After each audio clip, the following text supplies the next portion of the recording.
Hi, I'm Dr. Tabatha, the Gutsy Gynecologist. I'm a triple board certified OBGYN and functional medicine physician.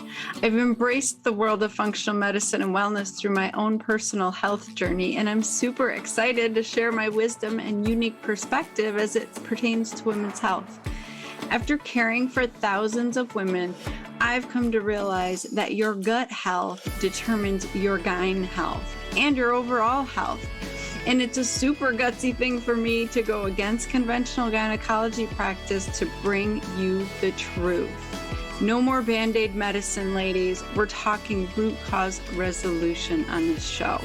So if you're struggling with hormone imbalance, weight gain, period issues, anxiety, insomnia, you name it, then you've come to the right place. And I want to be your gutsy gynecologist. So welcome.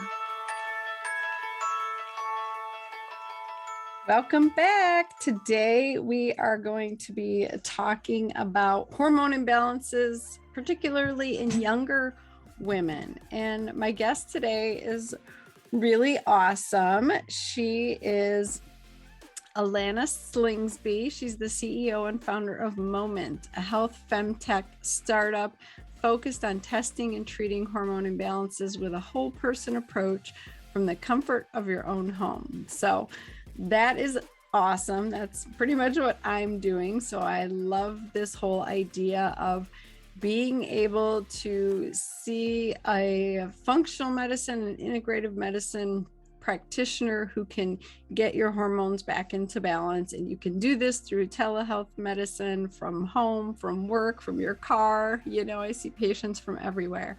So I love that she's created this. It's in California, which is awesome as well, because I'm actually not licensed in California. So check out Moment, because it's a great healthcare option if you are struggling with hormone issues. Okay.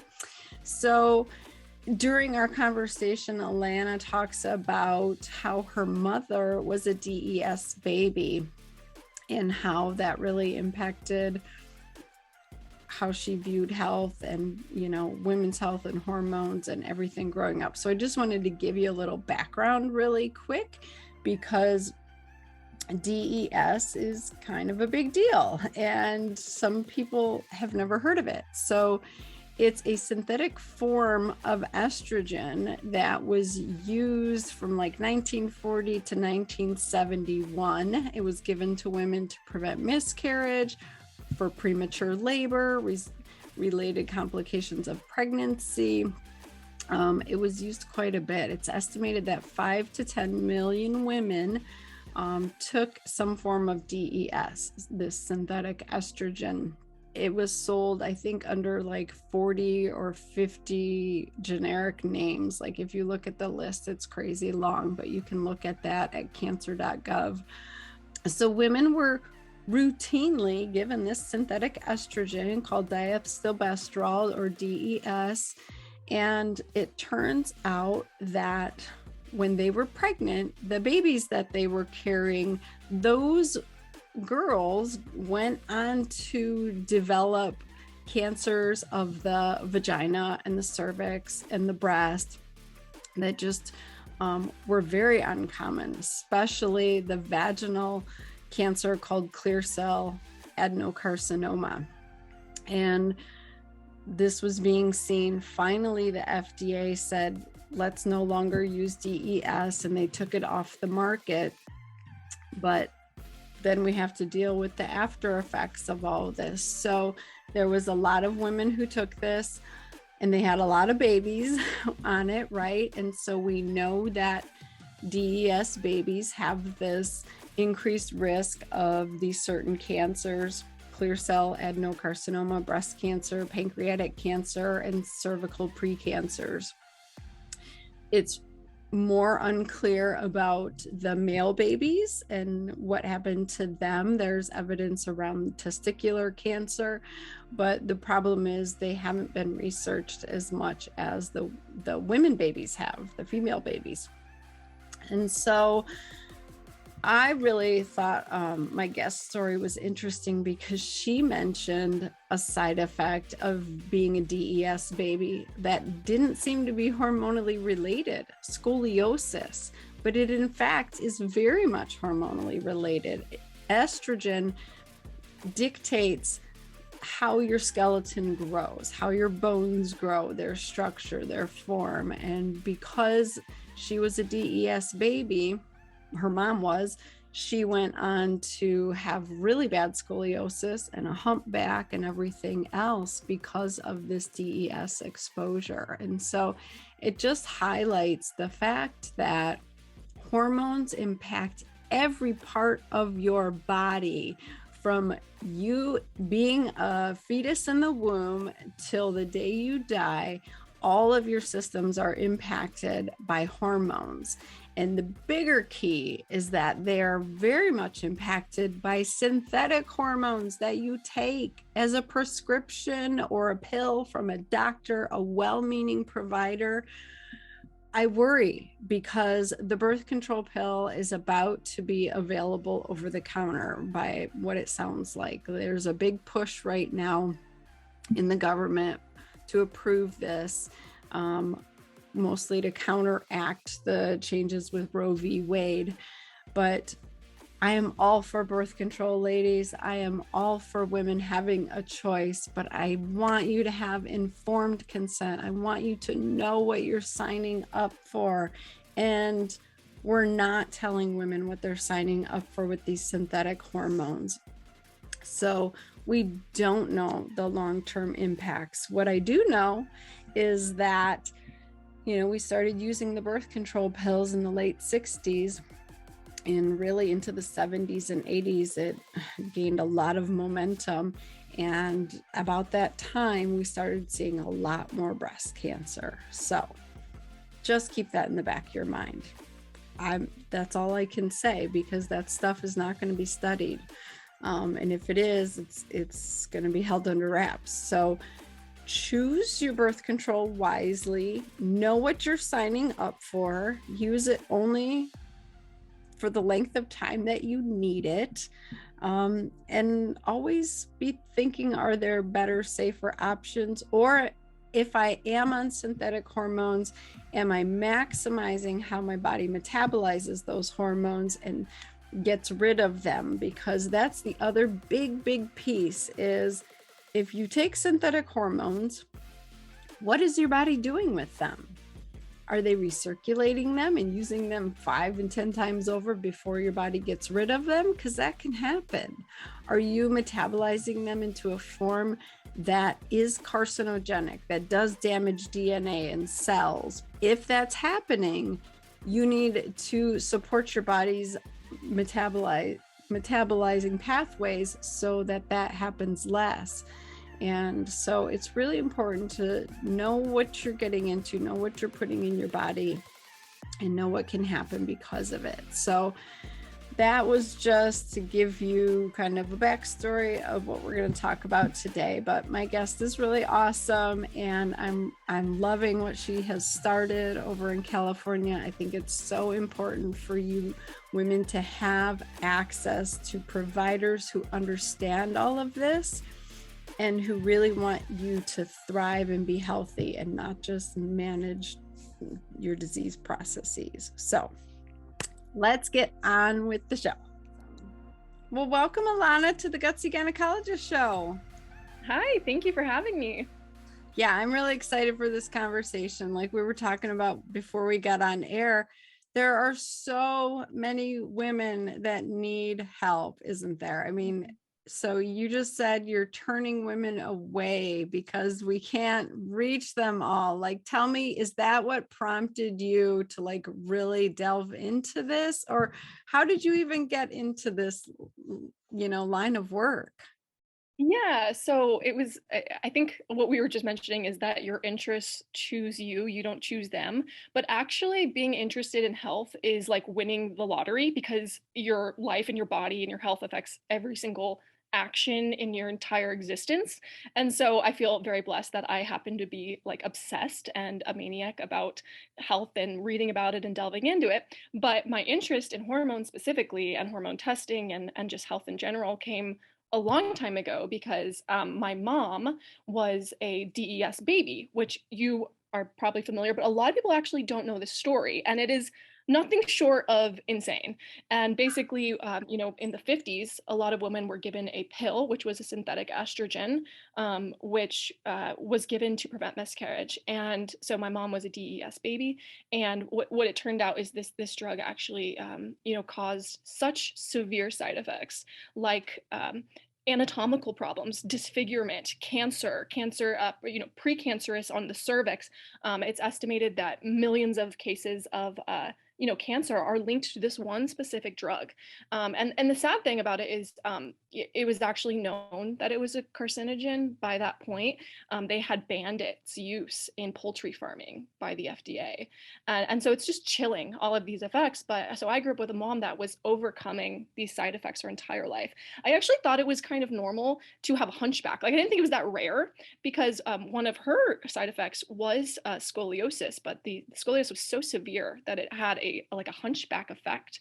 And so I just thought it was okay. Like some people just have different kind of backs. And so she dealt with, infertility and, precancerous dysplasia on her cervix and just a whole host of just problems you can't even imagine. And so when I was, graduating college, I started getting super into health, and I had my own sort of health issues. There's ongoing studies on the grandchildren of DES, and I don't think that is really what I who knows really what I was going through. I couldn't sleep through the night kind of issues, just like sort of basic tune-ups and tweaks. And then I started working at a cancer center, and I got so into how cancers are hormonally driven. Like it's estimated that 80% of breast cancers are related to hormones. And I feel like that is just never mentioned. Like that's just overlooked. It's all about genes and your DNA.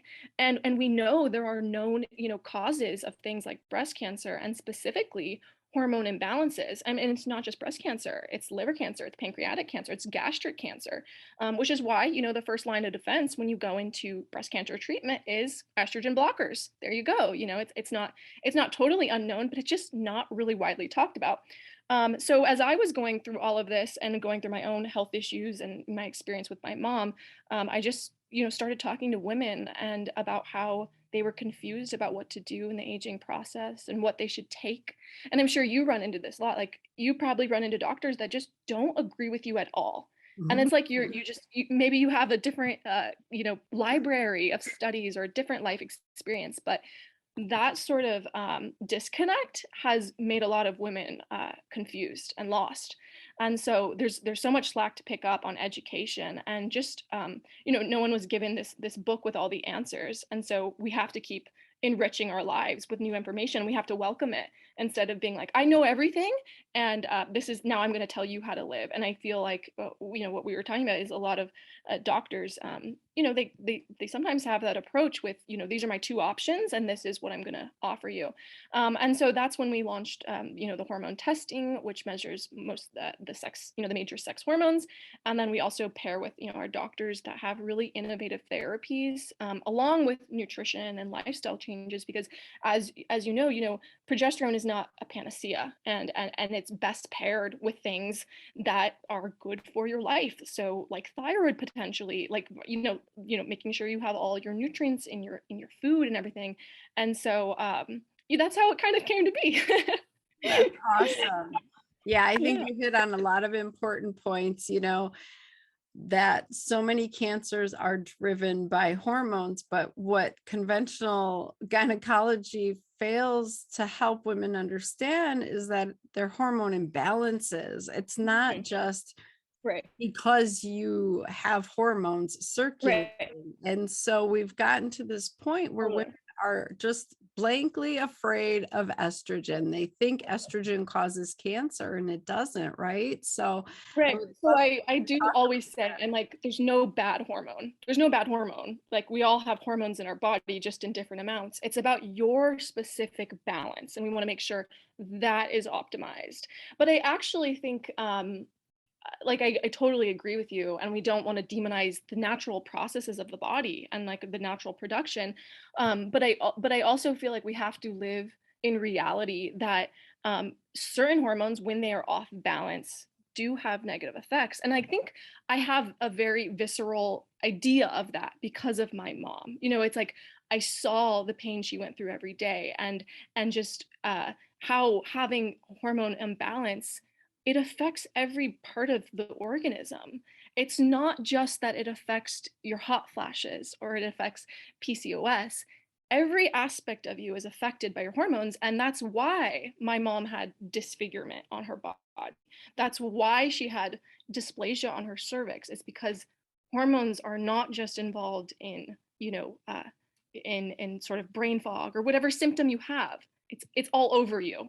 And Right. so we also have to live in reality that, if you have progesterone deficiency, that is something that needs to be addressed, and we have to understand why you have that in the first place. We can't just, feel good about giving progesterone without understanding, is it the natural process, or is there something else going on? Do you have, is your thyroid low? Is your cholesterol low? But so I like, yeah, I totally agree. We have to be, conscious of how we word things and say things, because it does matter in our interpretation of things, because then women do get afraid of estrogen. That's what makes the conversation so confusing, right? Is like these things are linked to cancer, but they're also part of the natural process. So it's like that fine line of how do we talk about this in reality, Yeah. I don't And know. I find that it matters so much what's going on and how your body's metabolizing your hormones. Like we are just in the most toxic time in history we have ever been. Before your mom was born, there were thousands of chemicals that didn't exist that our bodies now have to combat every day. And they're so Totally. busy metabolizing those that they don't even get to handle our hormones. Wouldn't you agree? Totally. Like that is so Totally. just profoundly impacting our Right. ability to just even be balanced. Right. Yeah. There's all these stressors in modernity that we just never had before. And so it creates this mismatch, right? Like you have this mismatch of how you were meant to thrive and the stressor coming at you. And so when we don't know how to avoid the mismatch, or we don't know how to solve it, then you're just constantly, all these cumulative actions start to just, weigh on you and stress your cells. And that stress cell is what causes it to, have a disturbed metabolism and grow and proliferate, and all of those things associated with aging and disease and cancer. And Yeah. so, yeah, no, I totally agree. We're living in a very stressed time in every way, emotionally, societally, environmentally, food wise. It feels like every day everyone's like, I can't escape there's something out to get me, and so it's almost like you can barely live in peace with all these stressors at you. But I think it's an opportunity to be brave, and to learn, and just to, do your best you can. That's all you can do. Yeah. And I'm so glad that, we're having this conversation because so often it's just thought that women going into menopause have hormone imbalances, and like it's not really a thing that younger women need to worry about. But I will tell you, like, I do case reviews for a fertility practice, and younger and younger, we're seeing premature ovarian failure and all of these Mhm. major hormone imbalances. And you mentioned that you're getting so many young women reaching out to your clinic looking for help. Talk about that. Right. Yeah. I mean, menopause is really a time where I think women are kind of jolted into thinking about their hormones. It's like you don't have a choice. I have hot flashes. I need to solve this. And that's really kind of a jolting experience. But what we're seeing is more and more a younger sort of precursor to those sort of later symptoms. So you might experience fibroids or PCOS or endometriosis, which are commonly associated with a sort of younger demographic. But a lot of it, it is induced by hormones. And so, most doctors are like, well, I'm not really sure, what to do. And so I think our doctors have really, really innovative and advanced and effective formulas that are safe and effective. And because like we're only as good as we are solving our patients' problems, and so as much as we can get those treatments to a woman that is safe and effective and solves them, it's nothing, it's a miraculous, it's wonderful. I feel really happy that we're able to help those people. But yeah, I mean, I think it's been troublesome because of the confusion that's been created, especially around like food and not knowing what to eat. And because a lot of that can contribute to hormone imbalance. Like specifically, I don't think most people know that cholesterol is the raw material to sex hormones. And so a lot of women have been like feared into eating, fat, which has a very strong impact on cholesterol. Most cholesterol is made in your liver, but there is about a 1/3 that is derived from food. And it's not cholesterol in the food is not the same as cholesterol in your body. They're regulated differently, but fat can influence cholesterol. And so I see that a lot, that women are like, well, I've been told not to eat eggs, or I've been not told not to eat, butter or something delicious and wonderful. And so that further tumbles you down into this road of hormone imbalance. And then combine that with potentially being, on a certain medication, or, and combine that with the stressors of just, life, and then the environment that we mentioned in that we're kind of living through. Yeah, it's not surprising that we're seeing so much cases of PCOS, a lot of fibroids, honestly, like a lot of fibroids. And that tends to happen in your 30s. And it tends to possibly go down in menopause as estrogen starts to decrease. But that's big because women don't really want a hysterectomy. And that's a more, the common solution to fibroids is, you never know how the body's going to respond. And it's a very injurious process. And even if you keep your ovaries, it's possible that the communication between the receptors that were in the uterus and the ovaries can be disrupted. And so that's a big segment of people wanting second opinions on if they really need a hysterectomy. I'm sure you run into that too. It's like, well, if I can shrink it on its own, I would much rather do that than go through a serious surgery where I don't know how my body is going to respond. And that is just overlooked by a lot of surgeons. So we're seeing that a lot. Really, really interesting things in that realm.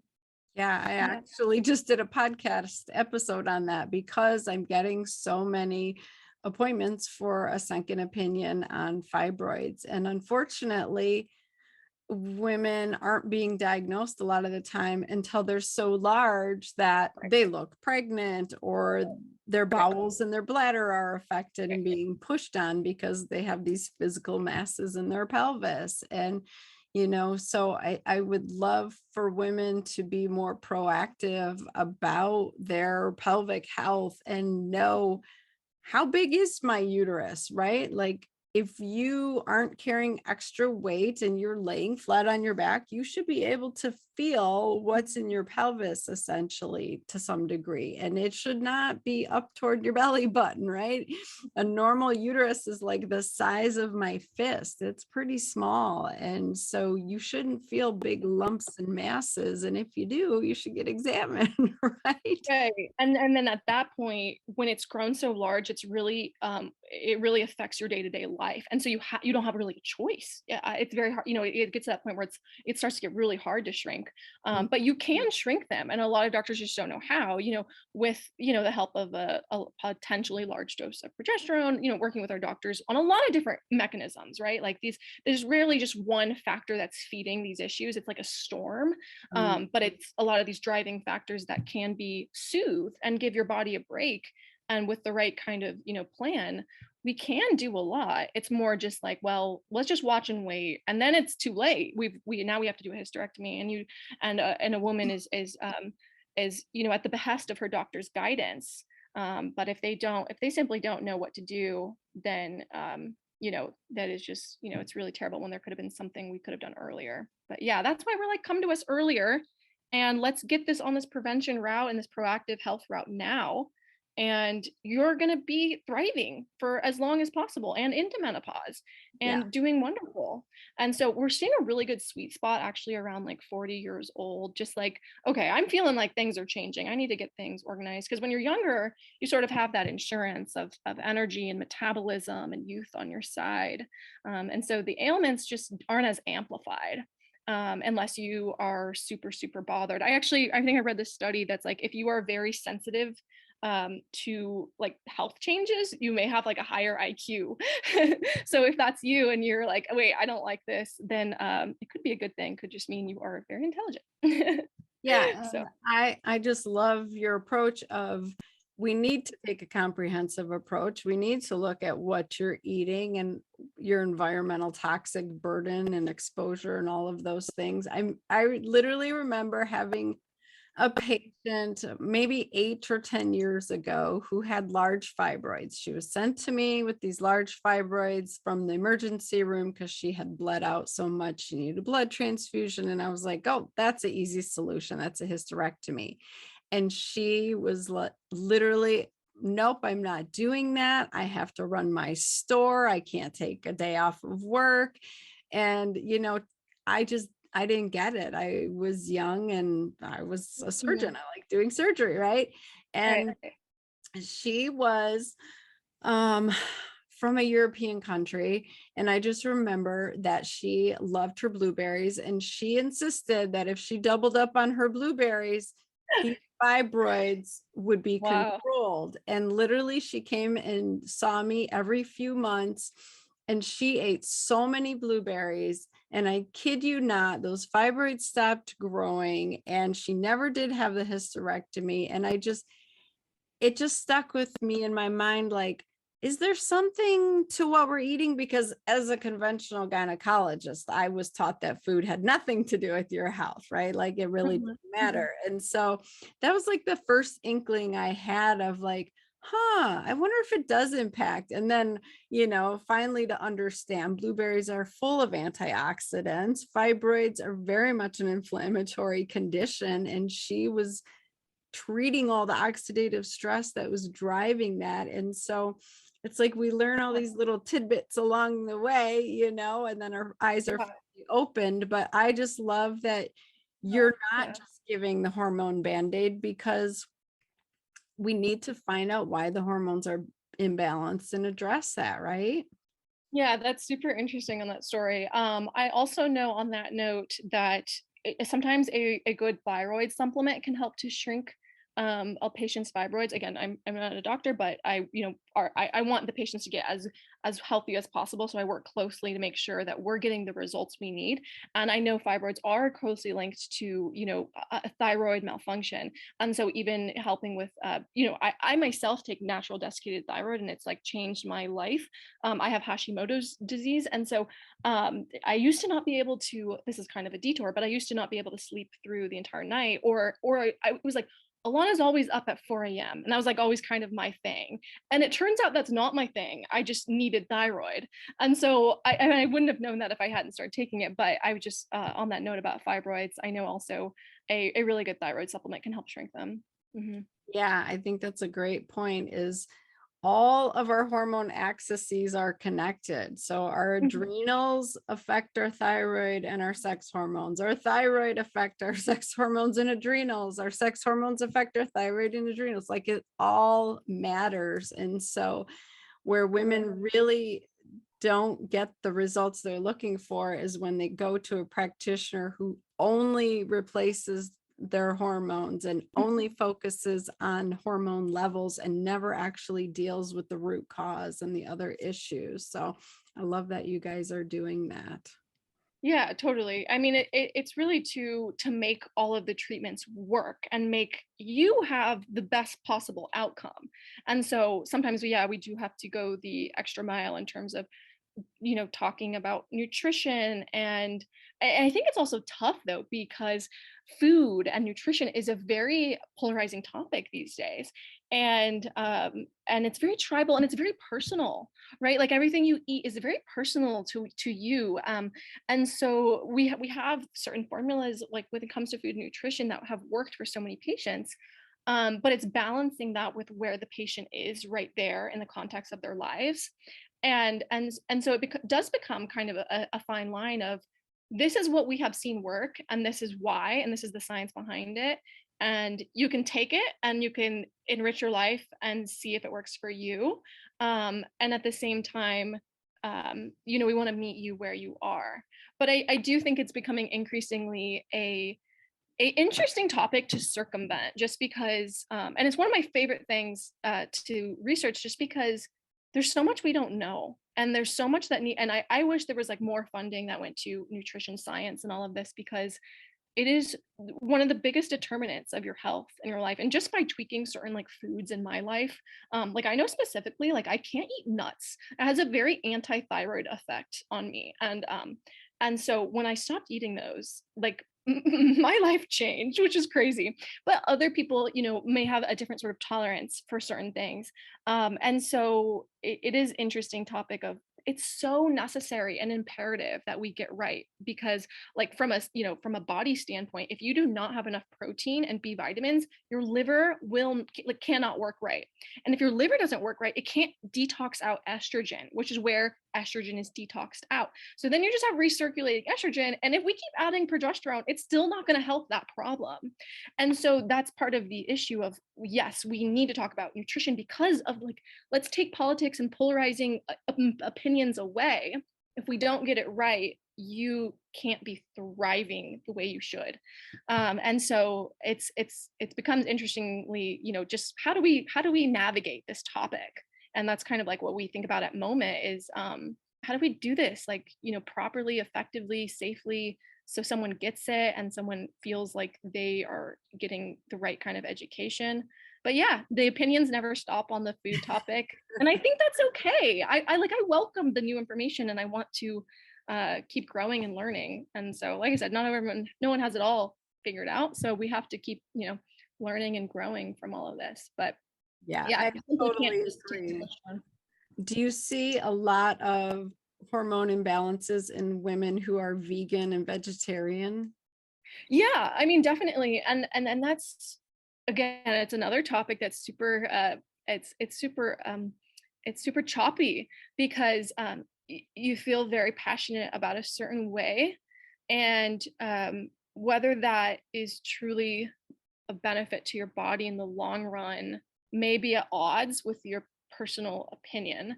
And at the end of the day, we can say everyone's individual, but we all are one species, and we do all have the same, requirements for certain vitamins like zinc and iron.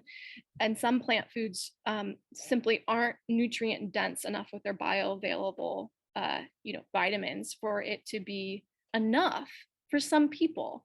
I think a lot of percent of people that go vegan end up eating meat because there is this little instinct in yourself that's like, I don't feel as good.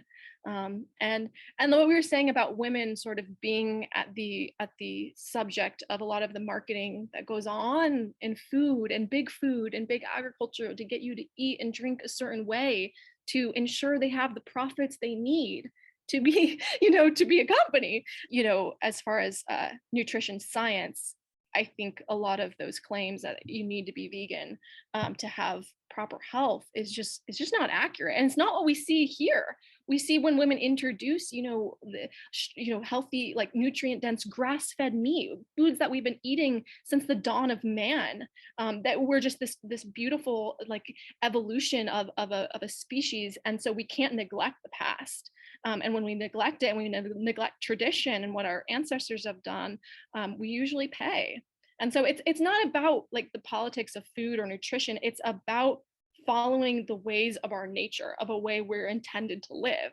And part of that happens to be, including, meat and all of that in the diet from what we have seen in our experience. Of course, like I said, everyone has different sort of lens that they come to. And we don't have to make this about food because it is a hot topic. But I've been through my own trials as a young girl that was listening to kind of all those things that I had to do. This is kind of interesting story that you can comment on why this may have happened. But what changed everything for me in terms of food was I worked at a tech company. I worked at Twitter for several years, and it was at finance, and they had this amazing food bar, like the best food bar in the entire world. So every day I would go and make like a lot of a salad with like heavy spinach. And I don't know if you've ever experienced with this, but at night I started having this, I started having to pee a lot. And no one could figure it out. And I got an ultrasound on my pelvic area. I did all kinds of tests. They actually thought I was diabetic because peeing a lot is a sign of diabetes as your body starts to, excrete as much as it can. And I read, no one could figure it out. And I read on the online that someone had stopped eating spinach and that like solved all their problems. And I thought, I'm willing to do anything, even if it's at this point, it's at odds with what I've been told. And I actually had very severe oxalate poisoning. Yeah. And then, yeah. And so I, again, everyone has different tolerances for these things. But for me, I was so affected by it. I've never had a bite of spinach since, because you know when you get like food poisoning from something and you're like so off put by it. That was several years ago, and I've never had the problem come back. Well, oh my gosh, I'm glad you shared that, because so many women struggle with that issue, and it's a real thing. Like, it really is ingrained in us that spinach is so healthy and could never cause any issues. And high oxalates are a major cause of issues with the bladder and the kidneys, getting kidney stones, and all this waking up to pee multiple times a night. So you can get too much of a good thing. And I just want women to understand that. And the other point you made, like, it's not the best for everybody. We're all unique, but we all come from a carnivore type species. That's just my belief. And that's what I see. I see women thrive when they incorporate animal products into their diet. We need, I mean, honestly, Dr. Barber, protein profile. We need it. when I started doing that, it changed my life. So that's like makes me feel reassured that you have seen that too. Because like you said, I was like, I gotta like drink oat milk every day or something. And when I started listening to my instincts on what I genuinely love to eat, and I don't diet, I don't fast, I only eat foods I love. And it's helped me actually a lot with like diet culture kind of thing. I listen to my hunger cues and I don't overdo it with that. And I used to be that person that was always like, I need to diet, I need to lose weight. And now I'm at peace. And it's kind of like one less thing to worry about is my weight and my food and stuff, just because I'm just listening to my instincts. No marketing claims here. I'm just here to eat what I love, go about my day. When I'm hungry, I will eat. I will not overdo it. When I stop getting hungry, I'll slow down. I'll delay. And just those little things are just life-changing. So I'm glad you agree with that. Oh my gosh, without a doubt. And sometimes you have to break up with sugar and get off the processed foods before you can be in tune with your body like that. But everybody is capable of it without a doubt. And I think we need animal proteins and animal fats in our diet. That is how hormones stay balanced. That's how we thrive. And so I couldn't agree more. But tell my listeners, go ahead. I was just going to say, how do you navigate that with your patients? Do you give them like a food plan, or how, like, what's your method?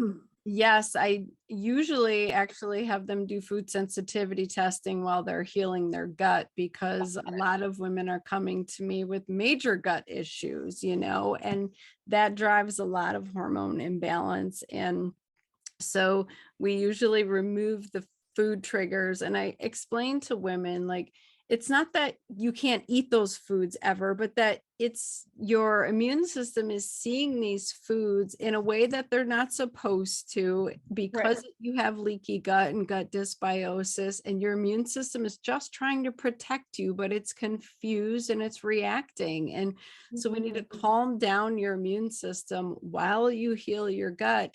Those antibodies will almost always go away. Those reactions to those foods will stop, and then you can reintroduce them. But the key is, like, you have to heal the gut. So that's where so many women seem to be confused, is they get in a situation where their gut is a mess and they try to remove a food for 2 weeks and it doesn't work, and they do something else and they're on to the next thing, and they're actually not giving anything enough time to balance out and calm down, right?